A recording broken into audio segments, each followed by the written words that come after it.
Welcome. I'm Nancy Maizels. I'm the chair of the International Scientific Council of the Israel Cancer Research Fund, or ICRF.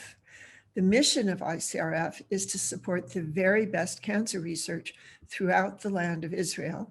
And currently, ICRF contributes to the support of 71 investigators with total support a little over $5 million a year.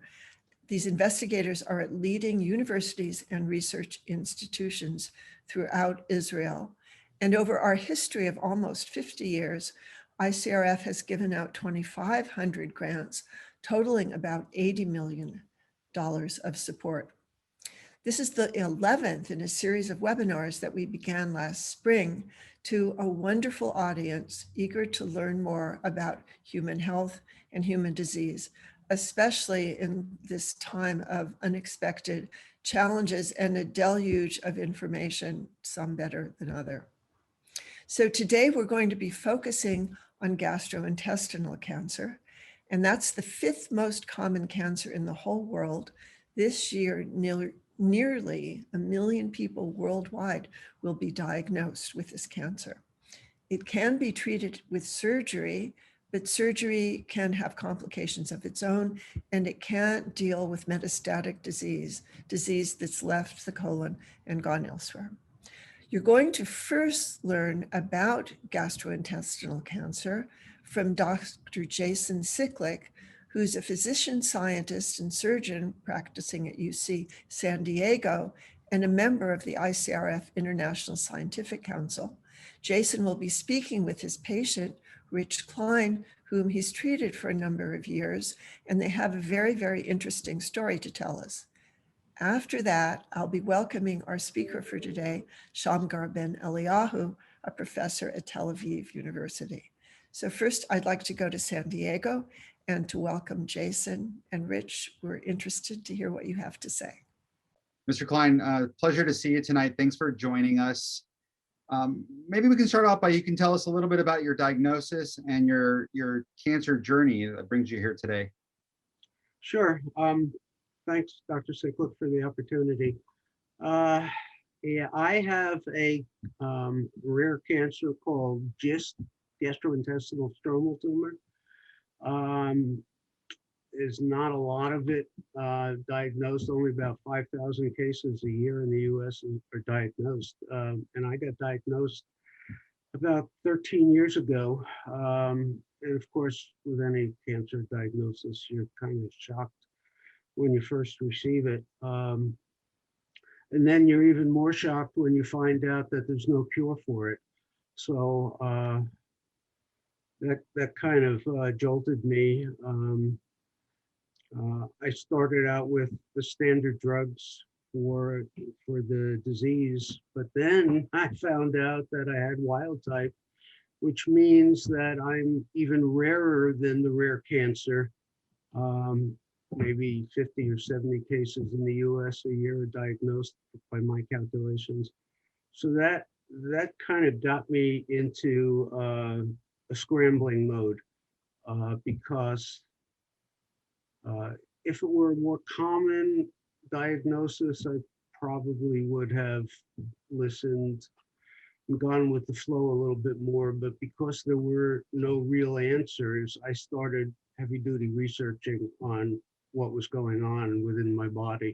The common drugs that are used, Gleevec and Sutent for GIST, turned out not to work for me because I had a wild type. And after they stopped, I took them for a while, they didn't work. I started doing research and I looked for help at the National Institute of Health. They have a GIST wild type clinic.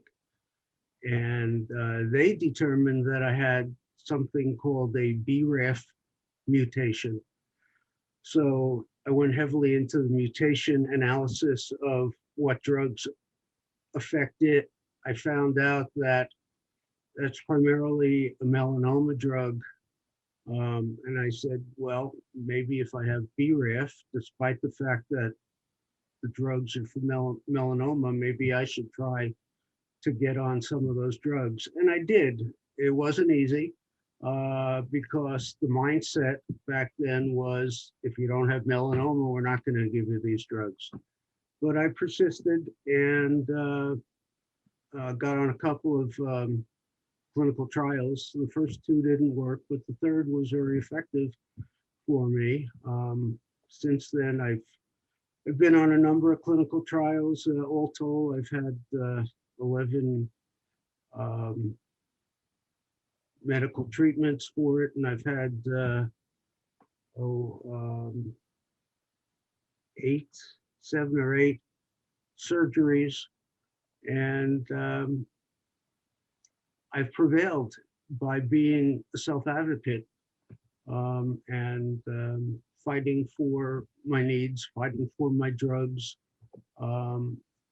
convincing trials that even though I don't have melanoma, I'm a good candidate for their trials. Tell us a little bit about how you've advocated for yourself in terms of working with either patient groups or working individually with the physicians or the clinical trials to be able to get the drugs that they say you can't have access to based upon the type of disease you have, and how that maybe could help other patients in a similar situation.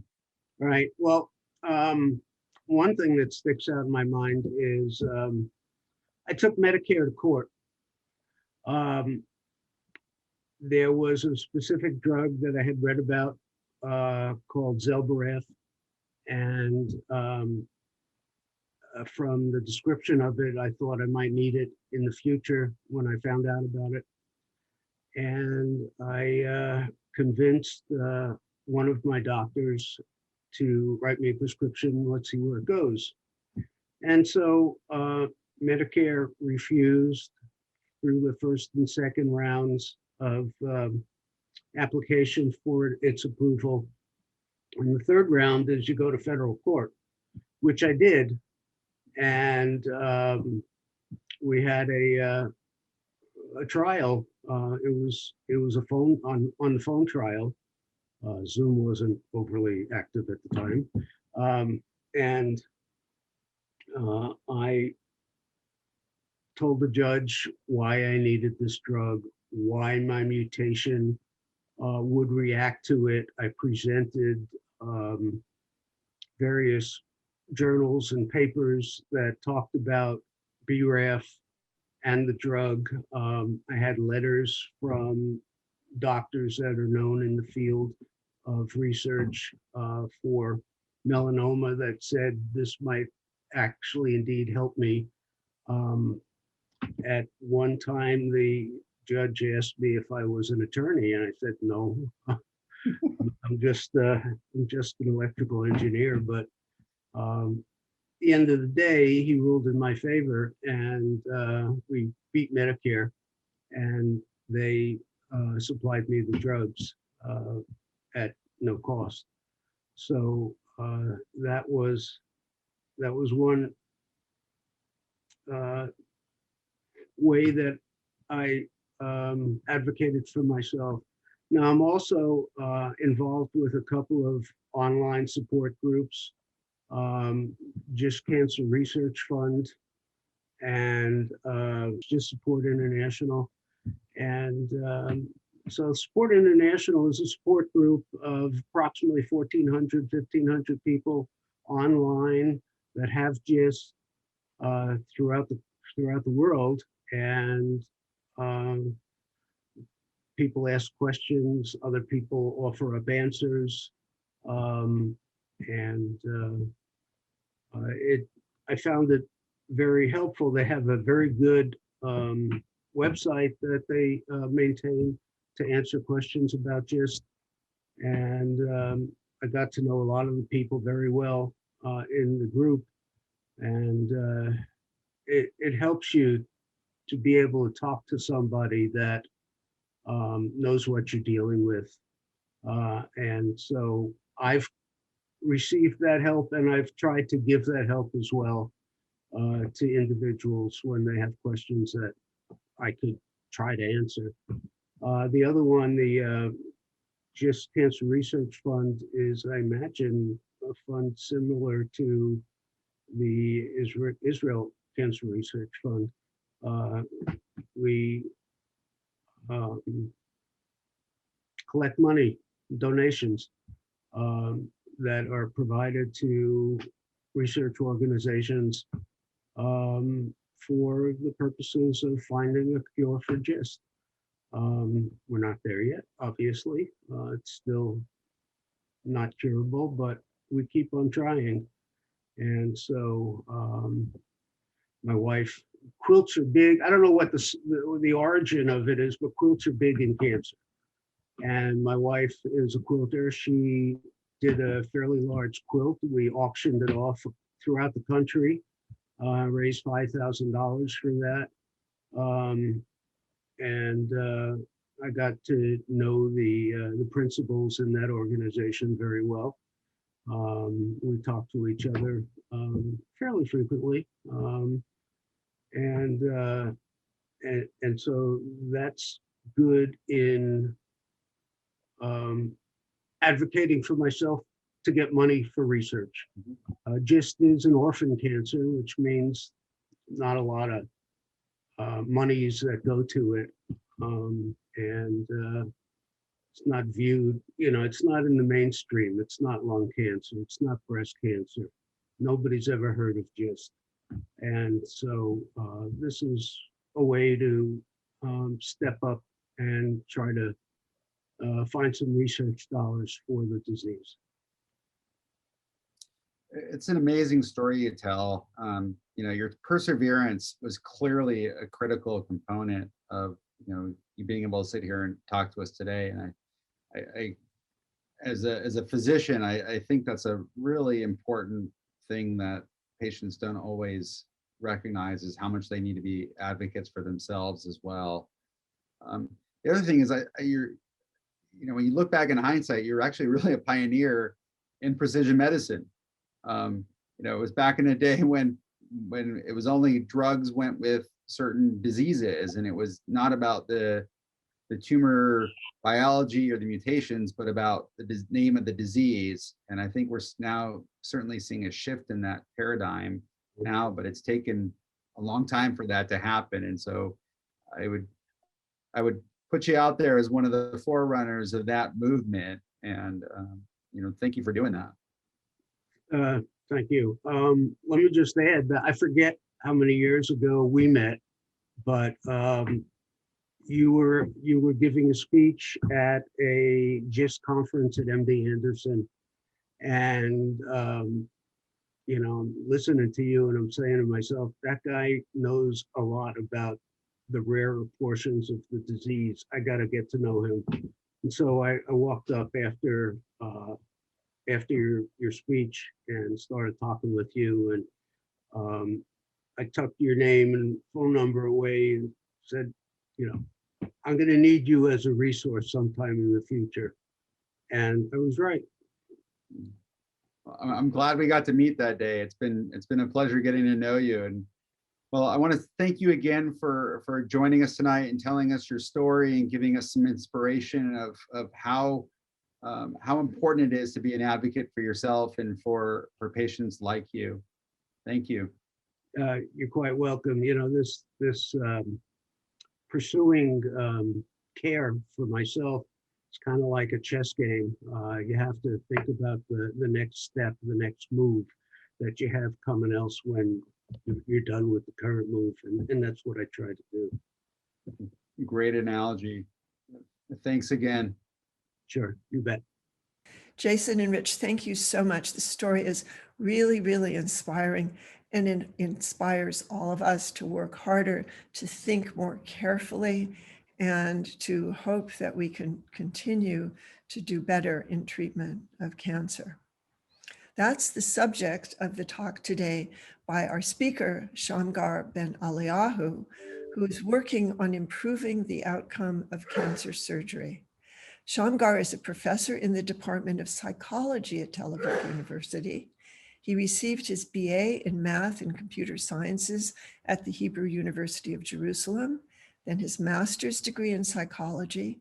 He was a postdoc in 3 fields at once: Psycho-Neuro-Immunology, and then he went to returned to Tel Aviv University as a faculty member, and he's climbed up the ladder, has had a lot of success, a lot of recognition from the institution, especially lots of institutional responsibilities, and also accolades from the students.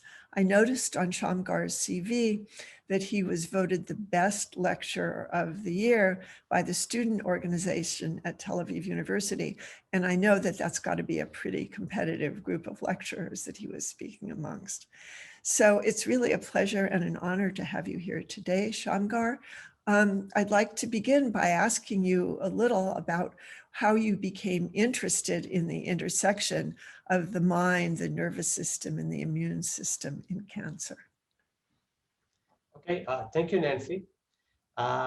In fact, I first, stumbled into this field of Psycho-Neuro-Immunology when I was a graduate student at UCLA, and I became interested in how the psychological level and how psychological stress impacts the immune system.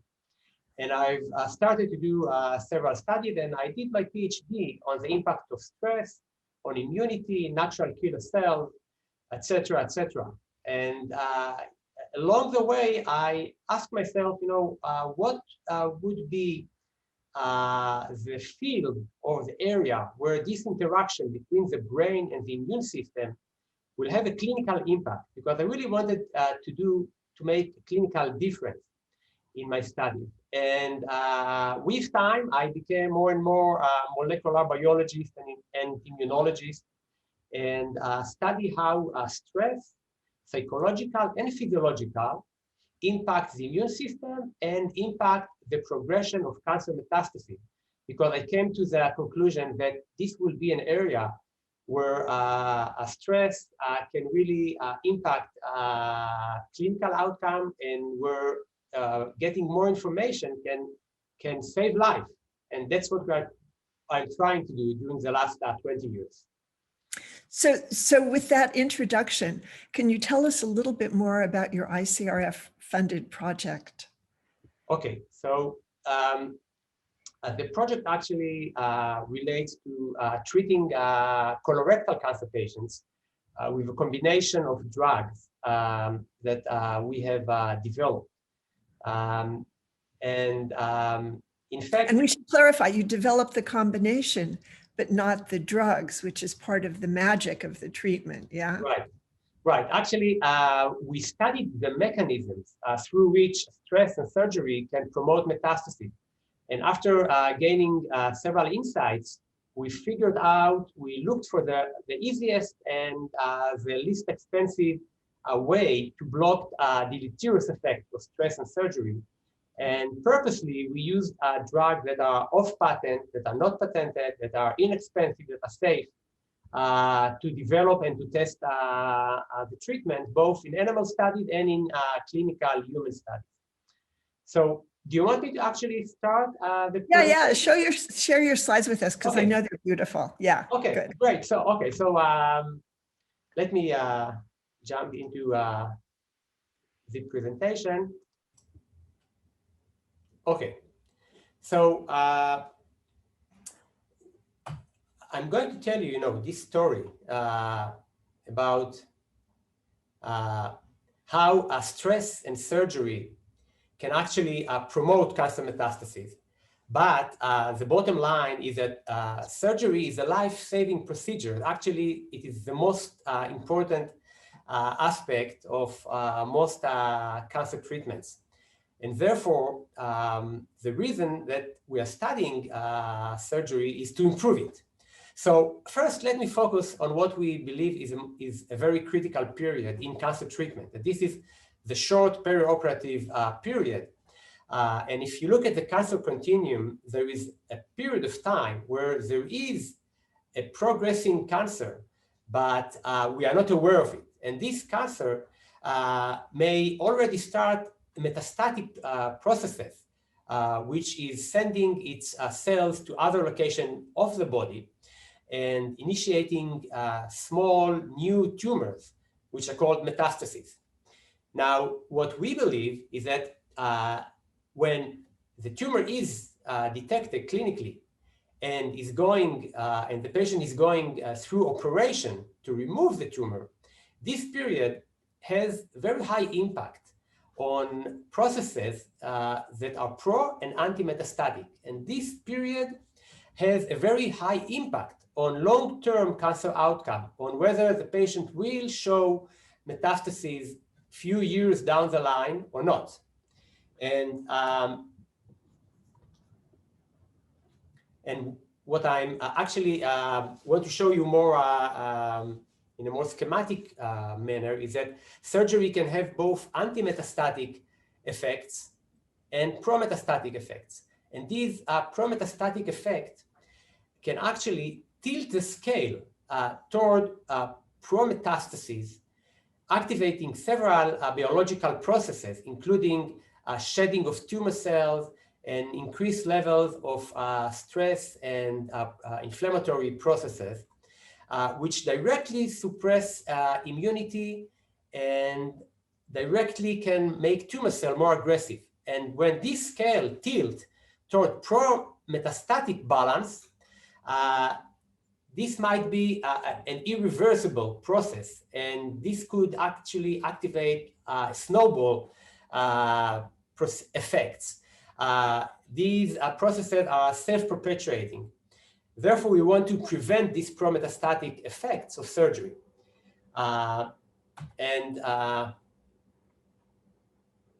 What we did is we developed an approach to block these pro-metastatic effect of surgery, and the novel aspects of our approach are two. The first one is that we treat the patients during the very short peri-operative period, few days before and few days after surgery, because we believe this is a very critical period. The second novel aspect is that we try to inhibit stress and inflammatory response of the patients, of the body, to having cancer and to undergoing surgery, because during the last 20 years, we studied these processes and we found out that stress and inflammatory factors are strongly pro-metastatic. And to show you that in this is the case, let me make one generalization, which I will support with a few studies in animals and few in cancer patients. And the claim is that adrenalines and prostaglandins mediate many of the effects of stress and surgery, increasing the body's susceptibility to metastasis.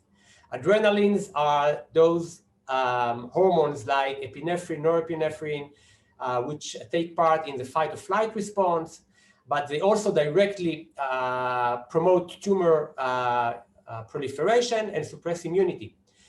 Prostaglandins are a family of inflammatory factors that also suppress immunity and directly promote cancer tissue to become more invasive and more aggressive. And in this first animal study, what we found that if you only stress the animal with psychological stress, you see an increase in the rat susceptibility to metastases. But you can treat these rats simultaneously with stressing it with a drug, nadolol, that prevents the effect of adrenaline, or with a drug that prevents anxiety, like Valium. And both treatments will reduce the number of metastases that are caused by stress. And it's important to say here, these are drugs that are almost off-the-shelf use all over the world, common drugs. You don't have to invent a new drug. Many people may be taking some of these drugs who are watching. Yeah. So I'll show you the drug, the one that people are taking in a second. Yeah. And we have used them actually. So this is the second study. In this study, there is a mice that has a primary tumor which metastasizes, and we remove this tumor surgically, like in patients, and we follow to see whether the mice will develop metastases. However, we also treat the mice. If we only treat it with a placebo, with vehicle, there is approximately 50% metastases and mortality. If you treat the animal with each of these two drugs, propranolol, which block adrenalines, and etodolac, which block inflammatory prostaglandins, Each drug alone is efficient, but not significantly. But the combination of the two drugs that block both stress and inflammation is highly efficient in preventing metastases and in reducing mortality or increasing survival. It is also important to note that we only treat the animal for a very short period of time during the surgery for removal of the primary tumor. Following these two studies, and actually following many more studies in animals, we decided approximately 15 years ago to try this approach in cancer patients. And what I'm showing you now is our first clinical trial. We also conducted the second one, but this is the first clinical trial we conducted in cancer patients, in colorectal cancer patients. And the idea was exactly the same as I've shown you in animal studies, to treat the patient during the short peri-operative period. What you see here is and it would be useful to say that this peri-operative period has a very loose definition. So each time you approach it slightly differently. Yeah. Indeed. So in this clinical study in patient, we started the treatment 5 days before surgery. We increased the dose of both drugs, the same drug that we use in animals, etodolac to block inflammation and propranolol to block adrenalines. We increased the doses during the day of surgery, and then we treated the patient for 2 additional weeks with decreasing dose of the drugs to counteract the stress and inflammatory effect of surgery. And here are some results. First, safety. We did not have any significant safety issues with the treatment. It was expected. These drugs are used for many years clinically, and we change the indication of the drug. We use them against a different, for a different purpose than their original purpose, but the same doses, actually moderate doses.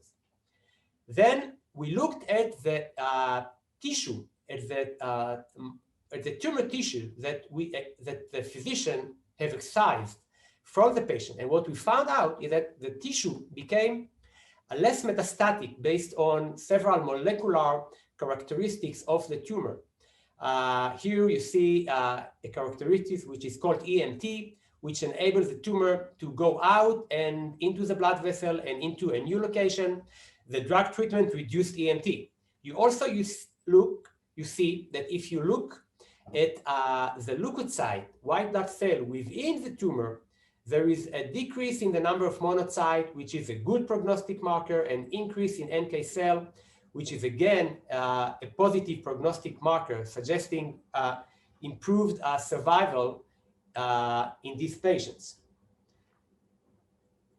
We also looked at inflammatory marker within the tumor, and we saw reduction in inflammation as would be expected. And these markers are also positive prognostic markers in colorectal cancer patients.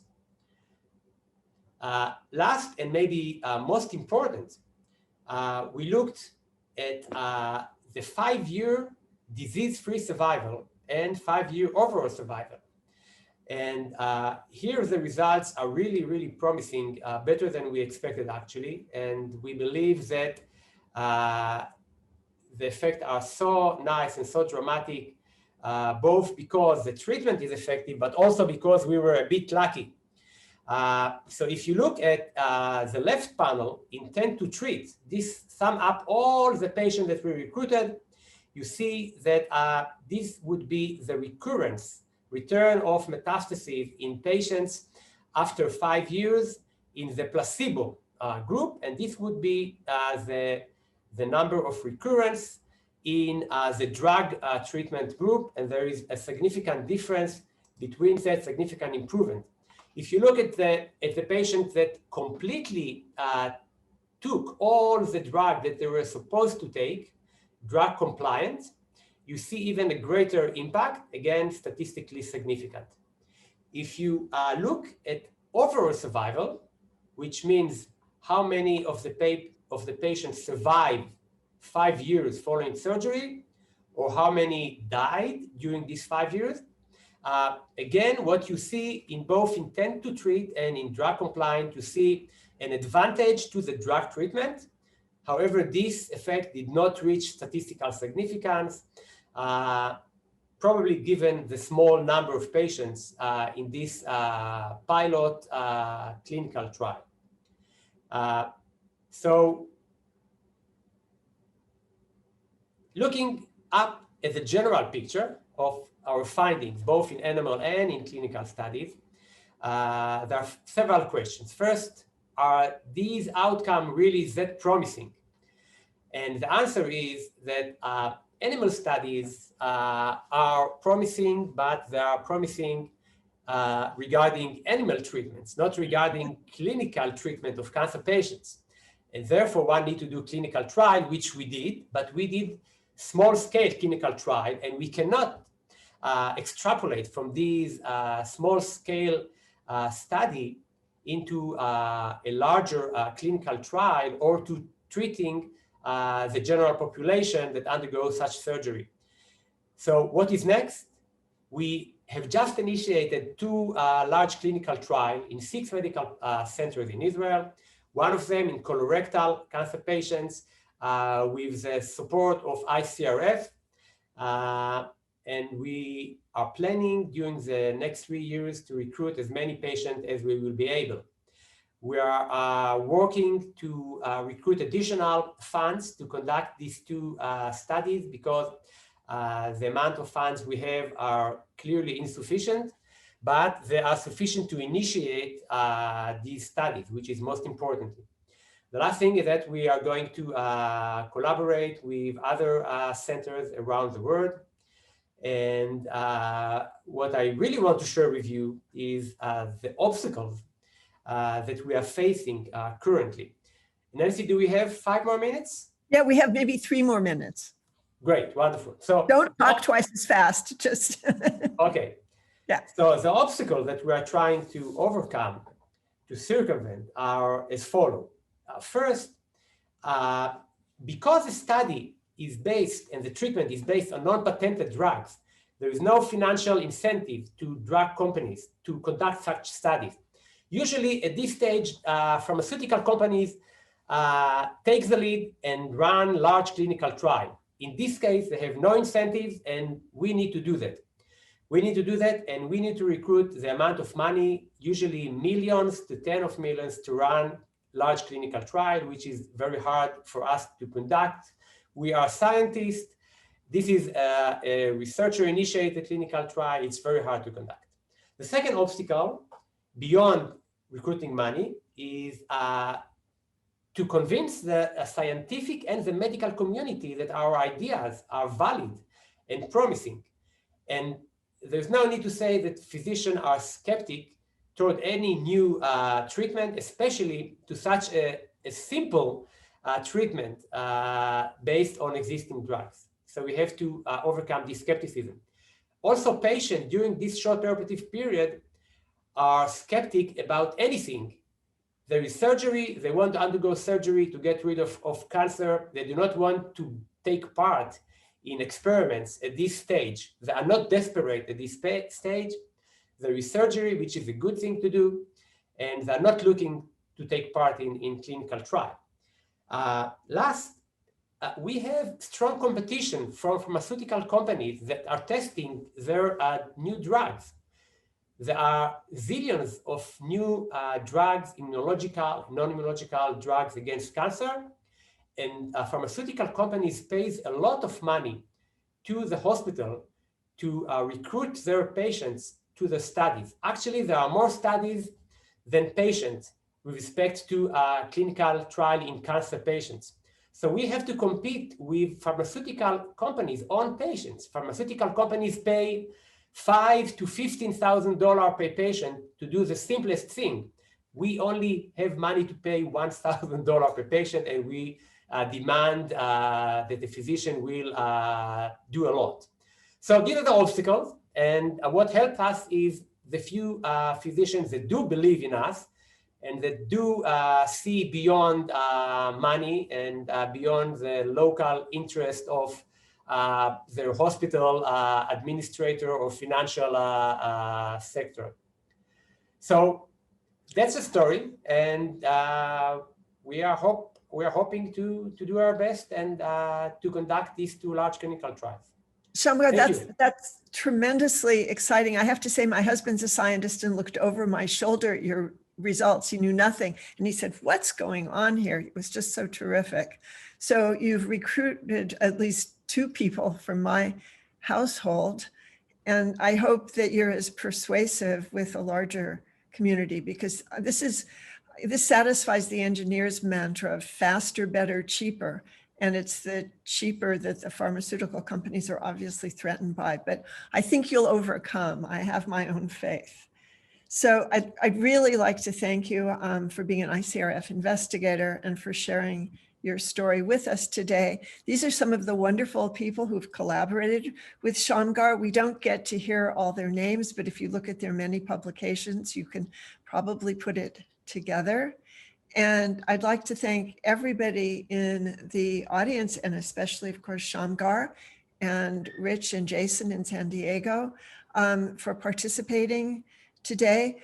This is going to be the last in the series of ICRF Brilliant Minds webinars for a while. We're going to take a break, but please look at the ICRF website because new things will be coming, and we hope that you'll be joining us for those new things. So Shamgar, thank you once again. Thanks to all the ICRF staff and the board members and who've helped put this together. And I look forward to seeing everything happening as we hope. Take care. Thank you, Nancy. Yeah. Bye-bye.